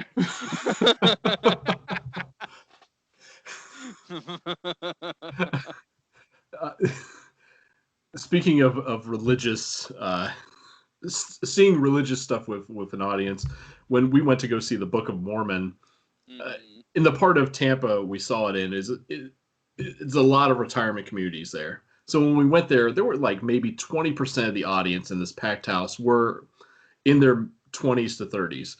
The rest of them, like 70s to 80s. Oh yeah. And most of them did not know what the Book of Mormon was about. And then you could see like that first point where you start getting into the profanity and the and the sexual nature of some of the stuff. And then you just see all these old people just kind of look at each other. And then there's like this point where like five of them all decide to leave at once. And I was like, I wish I could have been sitting next to them just to hear what the hell they said to each other. Like just like what like where the fuck is Jesus? Yeah. I there, like when there's had to be some cue, like verbal or non, that just like we need to get the fuck out of here before we are smited. I like what Trey Parker and Matt Stone said that they can tell like who in the audience actually is Mormon or was at least raised Mormon because they get like the in jokes in it and everything and they're kind of like snickering, whispering to each other. But there were actual Mormons at our showing, like actually giving out the book. I was like, wow, that's at least they're not going around the Florida heat door to door. They could just come to one place and just get all their apostatizing done in just like one fell swoop. Yeah, my in-laws are Mormon and they're fine with that show. They're like yeah, like like it sort of fills people in on it and everything and we can like advertise there. It's not a lie. I mean, it's pretty fucking Yeah. forthright. Mhm. Yeah, they don't mind it really. Not that they I don't see my in-laws going to see it, but they're not upset by it or anything. They're not going to launch a protest and No. ruin No. everybody's day over it. Yeah, no, they're not gonna do that. Uh, Going back to your number one, which is The Shining. What I I think I watched your midnight screenings with Doctor Sleep, but I can't remember what exact you made it sound like you were quite negative on it. But how when you compared it to when you looked at it as a follow up to Kubrick's The Shining, what was your opinion of Doctor Sleep? I mean, I remember at the time thinking like there were inconsistencies in how it was shot Mm-hmm. because it would get to the Overlook and it would do the stuff from the Kubrick one and then suddenly look like a Kubrick movie, but then the rest of it doesn't look like that. Um, and so I remember kind of noted. sometimes it would make it hard for me to like accept the two as the same universe because they're both shot so radically different. Hmm. But that's something I think I could warm up to upon like a rewatch because I do, in thinking back on it, I'm like, yeah, I do appreciate how we got these little like Easter eggs and nods and like this sort of love letter to the Kubrick movie, and that, and it did make that a huge treat whenever that would happen in the movie. But sometimes when it looked so much like a what's his name, who directed Doctor Sleep, I cannot remember off the top of my head. um let me Yeah, that's what I'm doing right now. speak of the devil, having the phone right next to me. um yeah, Mike Flanagan. I kept wanting to say Mike Madigan, but I'm like, no, that's an Illinois politician. Um, Mike Flanagan. When it would look so much like a Mike Flanagan movie, which fine, I like Mike Flanagan, but when it would look so much like something of his, it is such a different style than Kubrick, and Kubrick has a very distinct style to where like sometimes it could be hard to buy that it's the same universe, but other times it would work. It would work totally fine. I like Kubrick's The Shining well a lot better than I like the movie Doctor Sleep, but I do like Doctor Mhm. Sleep. Like especially retrospectively, I do like Doctor Sleep, and I like that it isn't just simply. You see a lot of horror sequels that just do the first one again in as far as its story goes and what it does with certain characters. And Doctor Sleep is something that it doesn't do that. It tells its own story. It has its own tone. It um, it has a story that's wildly different than the one in The Shining. So I do appreciate that as a sequel. Now, had he not gone for the exact same shots, or at least try to mirror them, there's obvious. You could tell with some of the wide angle shots, he just couldn't get the wide enough angle to match the shots he was going for. But if he had foregone all that kind of similarity and just stuck with like the basics of like, yeah, the outlook still looks the same. It's got the same wallpaper. It's got the same carpeting, but he didn't try to match any of Kubrick's musical stingers or the exact framing of a shot. Do you think you would have been a little bit more forgiving of it? Um, no, because then it would have been like, then it definitely wouldn't have felt like it was the same universe as The Shining. Like at least with having some of that in there, Mm-hmm. you accept it a little bit more than if it had none. If it had none, then it'd be like, all right, this might as well just tie in with the miniseries, like for all that you can tell.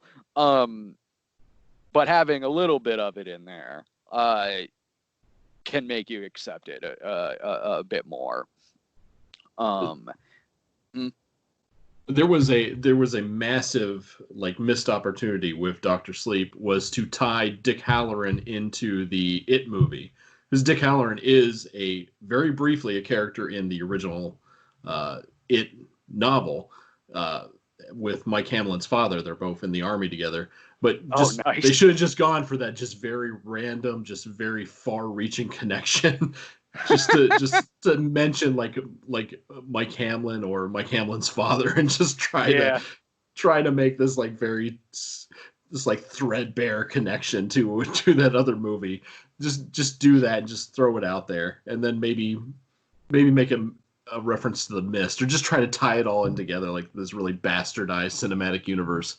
I do like how there's such build up in the subplot with Dick Halloran in Stanley Kubrick's The Shining, and it just shows you that death can happen so quick. That Just never like felt like it that. was planned, because it just like he came all this way and then boom, he didn't do jack shit. I like that. I'm like, that's cool because it shows you, yeah, man, like you could just be wasted like that. If it were made today, they probably would have had this battle between like psychic Dick Halloran and like this overpowered version of Jack Torrance, just battling it out in the hotel, just like a fucking Michael Bay film. That's all I can Oh, think of, because doing psychic stuff subtly, it just seems like a lost art form. Everything Yeah, has to be like some kind of big, stupid battle. like a stupid like Guttits battle at the end of Dreamcatcher. Yeah. Yeah, it'd be that. That's another film that has a very loose connection to it. Oh yeah. Um, I thought you were about to say, and that's your number one Yeah, and my number one is is Dreamcatcher. There was one I was thinking of earlier when you were like, "There's going to be one that's going to piss people off." I was also thinking like maybe Dreamcatcher's on there. no. My number one is actually the very first Stephen King movie I saw, which was Creepshow, and Nice. I I have such a fondness for them. I shouldn't have watched it when I watched it. I think I was 4 when I saw it Mm-hmm. because I was raised in the back of a VHS rental store. So basically, daycare was watching whatever the hell I can get my hands on. And Creepshow was one of those first things because when you look at the cover for Creepshow, it doesn't really give it all away that it's Yeah.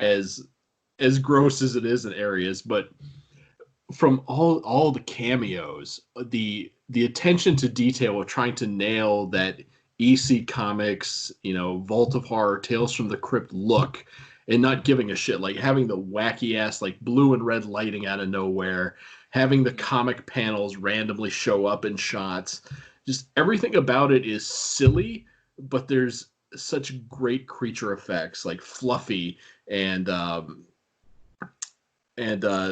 Nathan from Father's Day, and even Yeah. even poor Ted Danson, all caked up in his seaweed hairdo thing from Oh yeah. the one with Leslie Nielsen. And there's not a with that huge of a cast, there's not a bad performance in it. Adrienne Barbeau gets to be just nasty and just slighting her husband at every fucking possible opportunity, and her getting the comeuppances is the Mm-hmm. ultimate thing in almost all the stories. Everyone gets their comeuppance, and Yeah. even though it breaks one of the things I love about King is like not having a happy ending. Like honestly, there each of those ends with a pretty happy ending because everyone gets what the fuck they deserve. Yeah. Like And I there's can't wait. there, no one escapes. No one escapes unharmed in these things. And I can't wait to show it to my wife because she's terrified of bugs. Oh, the the comic book adaptation, which is also done by Wrightson, is it just captures the look so well of just the gross sinewyiness of like having bugs burst out of your fucking skin. God. And he doesn't try to copy the EC Comics look of it. It's still his own work, Mm-hmm. but just like everything about it just drips with that nostalgia for those old comics that push those boundaries right before censorship hit so hard Yeah. in the 40s and 50s. And there's something about it that's also so timeless, even though there's so many hallmarks of the late 70s, early 80s in the film. You could still watch it and you're not going to be like, oh, why aren't people using their cell phones? Like, oh, why these people have stupid hairstyles? You're like, Yeah. because the actors do such a great job. You forego every possible problem, every gripe that a mid 2000s internet critic would have about Mm-hmm. it is washed away. And And and I think I oh, go ahead. no. Go ahead. What really sucks was when they followed it up with Creepshow 2, it sucks so hard, except for the raft. The raft is awesome. Even though it doesn't capture like the fucking short story is gory as hell. Just like getting like Deke gets sucked between instead of like him crashing through a couple planks, he is slowly digested through the course of a day through this fucking quarter-inch spacing between the planks, and he vomits up blood onto Poncho, and just it's gross, but still it hits almost everything until it gets that weird rapey point in that episode. But yeah, the like I don't, and you just, it just sucks so much that it didn't follow it up because that was a great disappointment when I was a kid. Because I remember my parents for some reason recorded it for me because it premiered on HBO because it had such a short theater run, and I don't think they looked at it and looked at like the parental advisory to it, and then when I watched it, I was like, oh, there's rape in this. Maybe I shouldn't be Yeah. watching this at like 11 years old. When I saw the second one as a kid, because I watched the second one not long after I saw the first one for the first time, Mhm. and I rented them both. And the biggest disappointment that I had with the second one was when the second one ended. I went, "Wait, that's it?" Because Mhm. the first one had 5 parts and the second one has 3. So when the second one ended after the third, yeah, I remember going like, well, that I feel like I just watched half a movie." Like it feels significantly shorter, even though I don't. I mean, it's feature length, but um, and that first one is not only like consistently good with all of its stories, it also captures a lot of having those magazines then too, down to the little things like getting like make doing the cutout coupons to get like the voodoo doll and like x-ray glasses and shit like that. um yeah, it really does capture that. And I almost put that on mine. The only reason I didn't, because I do like it better than Cat's Eye. um The only reason I didn't was just because uh the ratio of what comes from the short stories versus what's original in the movie was Mhm. closer in in doing a list like this is closer in Cat's Eye than Creepshow. Because I know, okay, in Creepshow it's like the crate comes from a short story, right? Uh, And I don't. I think all of these may have been written specifically for Romero to direct. I don't think any of them came from a short story because they didn't. Okay, going going. I I was thinking reread. a couple did. Yeah, I reread like a lot of his short stories recently, and I don't remember any of them that bear a resemblance to anything that's in Creepshow. Okay. Let me yeah, then I was thinking there were at least like maybe one or two, but I could be I, I could have just been on the wrong Wikipedia page.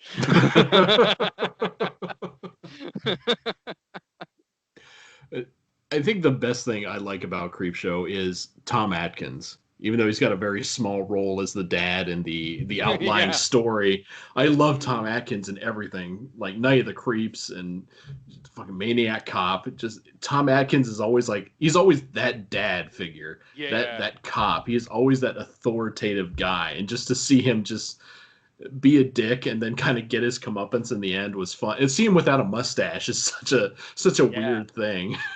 He gets his comeuppance, but good at the end. Like, and it's a good setup too, because yeah, he's a bastard. Like he's like, that's why God made fathers, dear. And like, Yeah.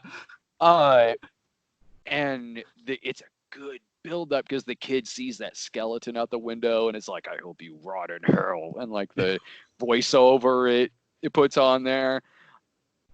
Yeah, It's we've all had that moment when being punished by our parents where we're just kind of like just overly mad in that kind of sense and almost plotting that kind of revenge before we come to our senses, but shit, that kid fucking didn't. yeah. Yeah, no, that was great. That was a great payoff, and that's something too that the second one just kind of lacked, because the second one, doesn't it just have like those little animated bits? Yeah, Uh, the animated parts are kind of funny with that weird like over the top payoff at the end with the giant man eating fly traps, but oh yeah, if they could have cut like Chief Woodenhead is by far like the worst story in that trio. It's well acted, it's a good story in concept, but it drags on and on and on. And with things like Tales from the Crypt and Vault of Horror and stuff like that, these stories are meant to be fast paced.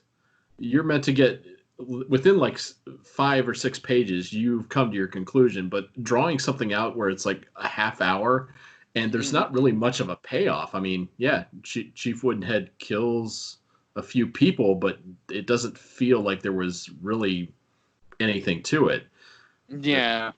the owners are still dead. I mean, regardless, Chief Woodenhead's going to end up in a wood chipper anyway. He did not save the store. All he did was kill a couple assholes. No, no, he's actually bought by Jerry Seinfeld to give to a gift for Elaine on that one episode. With the bloody scalps and all. Like, what a weird crossover. comes to life at night and like stalks Putty. I would actually pay to see that. See Oh yeah. classic old Patrick in shape Patrick Warburton duking it out with a fucking wooden Indian. Yes. The finale we should have gotten. The court scene's just interrupted by a brawl from another genre. Yeah. I probably wouldn't have felt so let down. Hmm. Yeah, I still need to show my wife Creep Show sometime because like it's one that's been requested, so it's in the lineup. And yeah, I mainly can't wait just for when we get to the cockroaches because God, she's gonna hate